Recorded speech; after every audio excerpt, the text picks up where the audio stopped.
Welcome to That Happened Here. In this episode, we're talking about Clover Hill Farm, which was the last operating farm within the city limits of Manassas, Virginia. The land known today as the former Clover Hill Farm was first granted to a gentleman known as Roger Day by Thomas Fairfax, the sixth Lord Fairfax. When Day died in 1725, his widow married Henry Macdonagh, who was regranted the land. In 1740, the land was granted to Patrick Hamrick, who was possibly a cousin to Day. Hamrick grew tobacco on the land. In 1770, a New Jersey farmer named Rut Johnson bought the property from Patrick Hamrick, Jr. In late 1769, Johnson sold his New Jersey farm, which included the McConkey Ferry site on the Delaware River. Today, this area is known as Washington's Crossing, since it was the location where General George Washington and the colonial army crossed before attacking the British and Hessians at Trenton on Christmas night, 1776.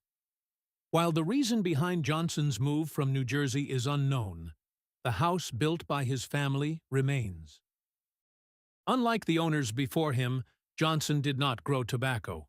Instead, he grew corn, hay, grain, and flax to try to rescue the tobacco-damaged soil. He planted one field with oak trees and another as a fruit orchard, and also raised hogs and sheep.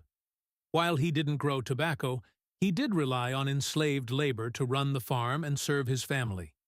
Without forced labor, the farm wouldn't have survived.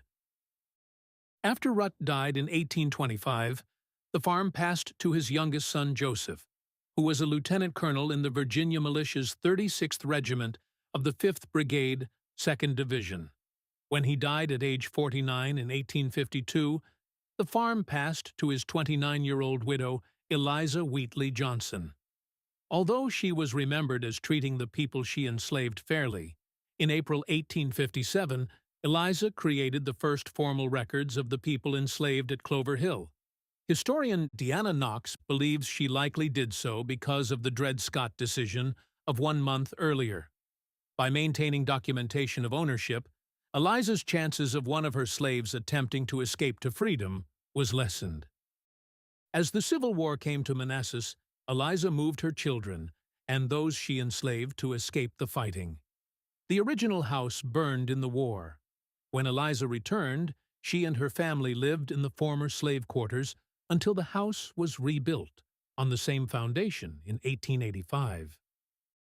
After her death in 1901, the farm passed to her son, Joseph Benjamin Johnson, who was known as J.B. In 1900, he purchased Clover Hill's first Jersey cows. The Jersey is the second largest breed of dairy cattle in the world and is known for its high-quality milk. The farm began shipping milk by train to Washington in 1930 and eventually produced 30,000 gallons of milk a day. When J.B. died in 1921, the farm passed to his 2 daughters and 3 sons. His son, Wheatley, a World War I veteran like his brothers, took over management of the farm. The farmhouse burned again in 1923 and was rebuilt that year. In the late 1930s, Clover Hill was considered by Progressive Farmer magazine to be the Virginia Farm of the Year.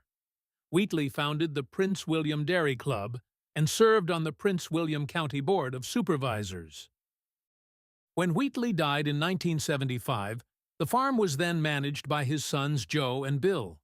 Besides managing the farm, Bill was a member of the Prince William Farm Bureau, and Joe was a county supervisor, chairman of the Manassas School Board, and general manager of the Prince William County Fair. By the late 1980s, housing subdivisions bordered every side of the farm except one, and the dairy farm was no longer economical. The farm was sold to developers, who constructed the Wellington subdivision. It is now the home of 575 single-family homes, 565 townhomes, and 257 condos. The family donated 8 acres of land near the house, slave quarters, and cemetery to the Grace United Methodist Church. That congregation left their Old Town building and moved into the new building in 1994. The church preserved the slave quarters and cemetery in their original location,